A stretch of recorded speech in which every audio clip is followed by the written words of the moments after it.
Now to our new segment, Stock Therapy. It is all about what is happening in healthcare and the pharmaceuticals industry. We'll be taking a look today at Johnson & Johnson. But first, some news out this morning. Endo announcing a deal to buy Qualitest for $1.2 billion. For a look at all of this, I want to bring in our Bloomberg Pharmaceuticals reporter, Shannon Pettypiece. Shannon, good to see you again. Yeah. Okay, so let's just take this acquisition first off at Endo. This is essentially about generic drugs, right? Expanding generic drugs. And this is a big expansion into generic drugs for Endo. This is the biggest deal the company's done in at least 5 years, $1.2 billion, and that's for a company that has about $1.5 billion in annual sales.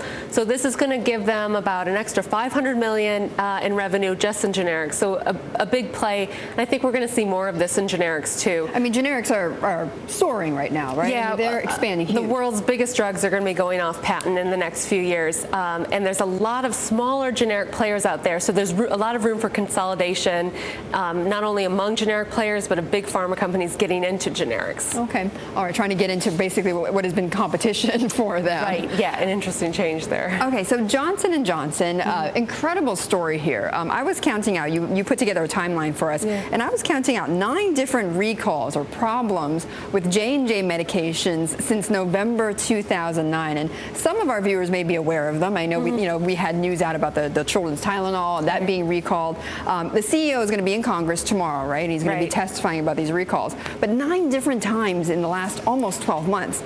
Something's wrong here. Well, that's what Congress wants to hear about. Yeah, he's going to be testifying in front of them on Thursday. This is the second hearing that they've had into these J&J manufacturing problems. It all started about back in November when patients started getting sick and noticing an odd smell with some of J&J's most popular over-the-counter products like Motrin and Rolaids. The company said that these products have been contaminated with a chemical used on storage pallets. So they had expanded that recall a number of times, and it seemed like maybe it was under control. And then in April, the company had to recall, in a separate recall, some of their children's products, 40 different brands, children's Tylenol, children's Zyrtec, very popular brands again, because they didn't contain the proper amount of active ingredient. And in some cases, they had little small particles found inside these products. Right. But here's the problem. When you have so many of these recalls, then as a consumer, you wonder, when I'm going to the drugstore, is this going to be recalled again? Or is this medication, hasn't been recalled and perhaps hasn't been taken off yet? I mean, you start to lose that trust. Yeah, and I think for a lot of consumers, whether their product had been recalled or not, a lot of people went home, just threw out all of their all of their Tylenol products, all of their Motrin products, because it's confusing to know if yours is included in the recall. And J&J hasn't been clear about it, right? I mean, they haven't helped the situation either, have they? Well, yeah, to some extent, I think they've tried to do the best they can, but unlike some pharmaceutical companies, Johnson & Johnson has a very strong brand identity. Johnson & Johnson Band-Aids, Johnson & Johnson baby powder, shampoo. Right. It's one of those names that's sort of a staple of the consumer pharmacy cabinet.